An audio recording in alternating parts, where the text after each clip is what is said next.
Good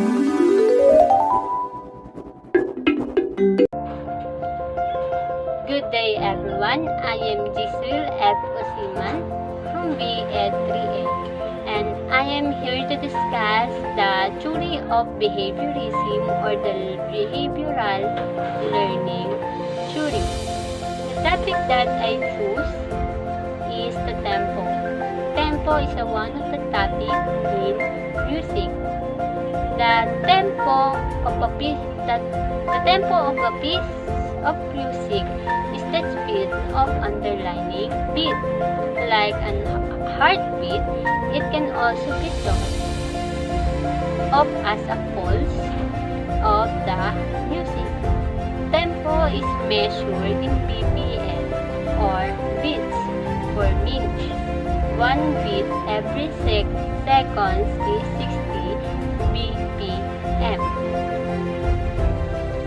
Tempo may be separate from articulation and rhythm, or this aspect may be indicated along with the tempo, all contributing to the overall texture, while the ability to hold a steady tempo is a vital skill.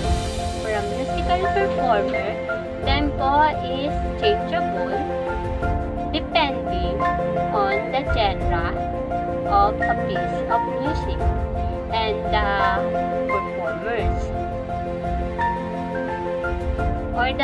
performer's interpretation, or a piece may be played with slight tempo, rubato, or drastic variance. In ensemble, the tempo is often indicated by a conductor or by one of the instrumentalists, for instance, the drummer. The activity that I choose to do, or I want to do with my student, is the listening to the music with following the pattern or following the beats of a music. I choose this activity because I want my students to demonstrate their understanding of or in the basic concept of tempo by listening in the music. We will determine or test the behavior of the student by following the pattern of the music. We can determine whether the student will follow correctly the speed, fastness, and slowness of the music. Since teaching music is always follow the pattern or beats of the music. How do I plan to apply this activity and topic that I choose in construction the behaviorist learning theory?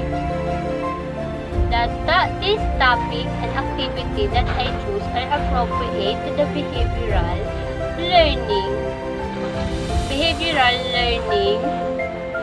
theory or the behaviorist theory, because we can determine the behavior of the student when listening to the music and also by following the pattern or the tempo of the music. Through music, we can identify the personality or the behavior of the